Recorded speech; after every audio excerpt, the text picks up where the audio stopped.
رسول اللہ صلی اللہ علیہ وسلم نے اس سے بھی زیادہ اللہ رب العزت کے انتظار کا، اللہ چاہتا ہے بندہ لوٹ آئے۔ اللہ کی قسم اللہ نہیں چاہتا کہ بندے کو آگ میں ڈالا جائے، اللہ بھی نہیں چاہتا، آپ اور میں چاہتے ہیں۔ اپنی جانوں کے اوپر ظلم کر کر کر کر کے ہوش نہیں آئی کہ ابھی بھی اللہ رب العزت کی بارگاہ میں چلے جائیں۔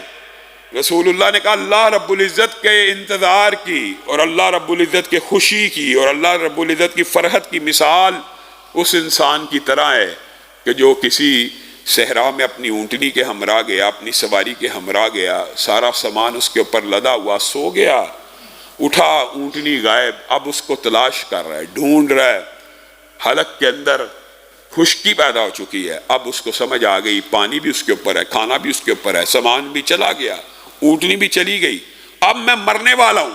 اس موت کے انتظار میں اس کی آنکھ پھر لگ گئی، آنکھ کھلی تو سامنے اونٹنی کھڑی ہے، سامنے پانی، سامنے کھانا، ہر چیز موجود ہے۔ وہ بندہ اس اونٹنی کو جب مرنے کے دانے کے اوپر پہنچ گیا، اچانک اپنے سامنے پانی، کھانا، اونٹنی، سامان کو دیکھتا ہے تو خوشی سے اس کی کیا کیفیت ہوتی ہے، اس کے منہ سے نکل جاتا ہے اے اللہ میں تیرا رب، تو میرا بندہ۔ کلمہ کفر ہے کہ نہیں؟ کلمہ کفر ہے۔ خوشی کی کیفیت رسول اللہ نے بیان کی ہے یا کسی مولوی نے؟ رسول اللہ نے۔ اور یہ خوشی کو بیان کر کے کیا کہا کہ جس طرح یہ بندہ شدت خوشی سے بے قرار اور بے اختیار ہو گیا کہ زبان سے حرف بھی سیدھے ادا نہ کر سکا، اللہ کی قسم، اللہ کی قسم، تم میں سے جب کوئی بندہ گناہگار، خطاکار، سیاہکار، بدکار اللہ کے سامنے اپنے ہاتھوں کو پھیلا لیتا ہے اور ایک دفعہ یہ کہہ دیتا نا اللہ میرے گناہوں کو معاف کر دے، تو اس کا رب اس بندے سے بھی زیادہ خوش ہو جاتا ہے۔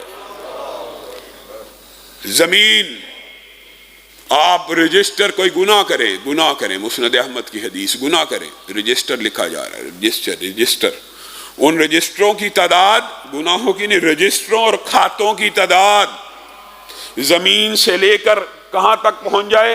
آسمان تک۔ زمین سے لے کے ان گناہوں کے رجسٹروں کی تعداد، ایک ایک رجسٹر میں کئی کئی گناہ لکھے جا سکتے ہیں، تو گناہ کتنے ہوں گے کہ جس کے صرف کھاتے ہی زمین سے لے کے آسمان تک پہنچ گئے ہیں۔ آسمان قریب ہے؟ ہرگز قریب نہیں ہے، لاکھوں کروڑوں نوری سال، ارب ارب نوری سال، انسان 14 ارب نوری سال سے پیچھے آج تک دیکھ ہی نہیں سکا۔ 14 ارب نوری سال، یہ زمین سے لے کے آسمان تک کھاتے اور رجسٹر بڑھ جائیں۔ حدیث کے الفاظ ہیں زمین سے لے کے آسمان تک کھاتے ہوں، زمین سے لے کے آسمان تک گناہ ہوں، بندہ آ کے رب کو کیا کہے اے اللہ مجھے معاف کر دے، تو وہ سارے کے سارے گناہ زمین سے لے کے آسمان تک رب معاف کر دیتے ہیں۔ التائب من الذنب کمن لا ذنب لہ، جو گناہوں کی معافی مانگ لیتا ہے زمین سے آسمان تک گناہ کرنے کے بعد بھی اس کے گناہ اللہ مٹا دیتا ہے۔ کیسے؟ التائب من الذنب کمن لا ذنب لہ، کھاتا کہاں سے شروع کرتا ہے؟ زیرو سے، یہ سارے کے سارے رجسٹر ختم، گناہ معاف، چٹا سفید پیپر دوبارہ اس کے سامنے رکھ لیا۔ کیا اسی پر بس ہوتا تو اللہ کی قسم توبہ کی عظمت اور استغفار کی عظمت سمجھ آ جاتی۔